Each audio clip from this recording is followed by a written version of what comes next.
एक बच्चा जब पहली बार स्कूल जाता है तो रोता है, डरता है, माँ का हाथ छोड़ता है। उसी तरह का दृश्य दुनिया के हर कोने में देखा जाता है। कोई गांव, कोई शहर, कोई देश हो, लेकिन दृश्य एक जैसा। क्या ये सिर्फ उस बच्चे का डर है या एक सार्वभौमिक भावना है जो हर बच्चे में एक ही तरह से काम करती है? शायद ये डर किसी अदृश्य ऊर्जा द्वारा भेजी गई सुरक्षा चेतावनी हो जो ब्रह्मांड हर बच्चे को देता है जब वो किसी नए संसार में प्रवेश करता है। ये कोई व्यक्तिगत अनुभव नहीं, बल्कि जीवन के रंगमंच का तयशुदा दृश्य लगता है। किसी नौजवान को पहली बार प्रेम होता है, दिल तेज धड़कता है, पेट में गुदगुदी सी होती है और सब कुछ सुंदर लगने लगता है। हैरानी की बात यह है कि हर उम्र, हर समय और हर समुदाय में प्रेम की पहली अनुभूति बिल्कुल ऐसी ही होती है। क्या सबने वही फिल्म देखी? नहीं, फिर भी भावनाएं वही होती है, क्योंकि शायद प्रेम एक ऊर्जा है जो तय समय पर हर व्यक्ति में प्रवेश करती है।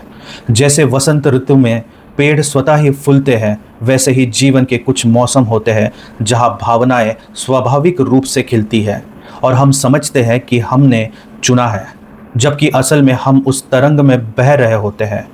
ऑफिस में देर रात तक काम करने वाले एक इंसान को अचानक चिड़चिड़ापन होने लगता है, घर पर गुस्सा फूटने लगता है और फिर वह सोचता है कि शायद ये थकान की वजह से हो रहा है। लेकिन वो ही प्रतिक्रिया हर उस इंसान में देखी जाती है जो थकान, भूख या असंतुलन से गुजरता है। क्या गुस्सा बस मानसिक हलचल है या एक बटन है जो शरीर की ऊर्जा को बाहर निकालने का रास्ता देता है? ब्रह्मांड शायद इस तरह का व्यवहार तय करता है ताकि शरीर संतुलन बना सके और हम सोचते हैं कि हमने गुस्सा किया, जबकि असल में कोई गहरी प्रणाली अपना काम कर रही होती है। किसी की मृत्यु की खबर मिलते ही आंखें भर आती है, चाहे वो अपना हो या किसी फिल्म का किरदार। कई बार लोग एक विज्ञापन देखकर भी रो पड़ते हैं, भले ही वो काल्पनिक हो। ऐसा क्यों होता है कि आंसू किसी तर्क या रिश्ते के अनुसार नहीं बहते, बल्कि बस आ जाते हैं? शायद दुख की तरंग एक ऐसी ऊर्जा है जो सिर्फ सोचने से नहीं, बल्कि किसी बड़े भाव जाल से जुड़ी होती है। ये वही तरंग है जो किसी घायल कुत्ते को देखकर भी हृदय को हिला देती है, बिना भाषा, बिना संवाद। एक महिला जो अपना बच्चा खो देती है और दूसरी महिला जिसने कभी माँ नहीं बनने की सोची, दोनों की आंखों से एक जैसी पीड़ा टपकती है जब किसी बच्चे के खोने की खबर सुनती है। वो अनुभव तो उनका निजी नहीं है, लेकिन फिर भी वो भावना एक जैसी क्यों बहती है? शायद ये भावनाएं किसी साझा चेतना से आती है जो हर जीवन धारा को जोड़ती है। जैसे एक नाटक से सभी पात्र एक ही कहानी को अलग अलग भावों से जीते हैं, वैसे ही जीवन का हर किरदार अपने हिस्से की भावना निभा रहा होता है और ये सब ब्रह्मांडीय योजना के तहत होता है।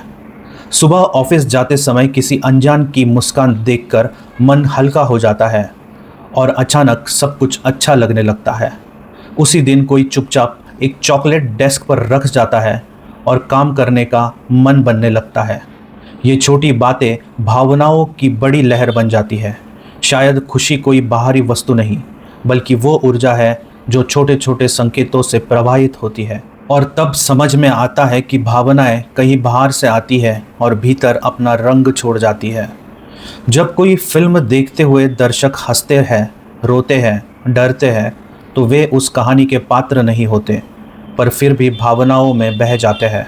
वही भावना किसी हज़ारों किलोमीटर दूर बैठे दर्शक में भी जागती है। ऐसा लगता है जैसे भावना एक ही समय में हर जगह जीवित हो जाती है, जैसे एक अदृश्य रिमोट से सबके भीतर का बटन दबा दिया गया हो। तब समझ आता है कि भावनाएं बस मानसिक घटनाएं नहीं, बल्कि ब्रह्मांड की लहरें हैं जो समय समय पर हर जीवन धारा को छू जाती है। किसी सैनिक के घर लौटने पर बच्चे की आंखों में जो चमक होती है, वो हर देश में एक जैसी होती है। एक किसान को बारिश की पहली बूंद पड़ने पर जो राहत मिलती है, वो दुनिया भर में एक सी होती है।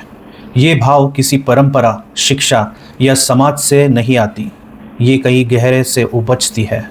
ऐसा लगता है जैसे कोई एक शक्ति सबके भीतर एक जैसी अनुभूति भर देती है और तब महसूस होता है कि भावनाएं हमारी निजी नहीं, ब्रह्मांड की सार्वजनिक भाषा है।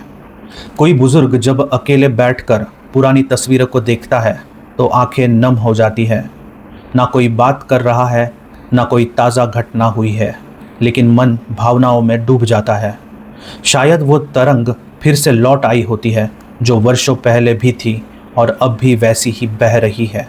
भावनाएं शायद समय से नहीं बंधती, वो ब्रह्मांड की तरह निरंतर बहती रहती है और हम बस उनके आने जाने के माध्यम होते हैं, जैसे कोई बांसुरी जिसमें सुर किसी और के फूंकने से बचते हैं। जब ये समझ गहराती है कि भावनाएं हमारी नहीं है बल्कि जीवन के मंच पर हमें दी गई भूमिकाएं हैं, तो दोष और पछतावा दोनों हल्के हो जाते हैं। दूसरों को समझना आसान लगता है और खुद के व्यवहार से उलझन कम हो जाती है। तब जीवन को बस जीना नहीं, समझकर जीना शुरू होता है, एक सहज स्वीकार के साथ। फिर हर भावना एक संदेश लगती है, ना कि कोई बोझ, और वही क्षण जीवन की असली परिपक्वता की शुरुआत बन जाता है। मेघांत।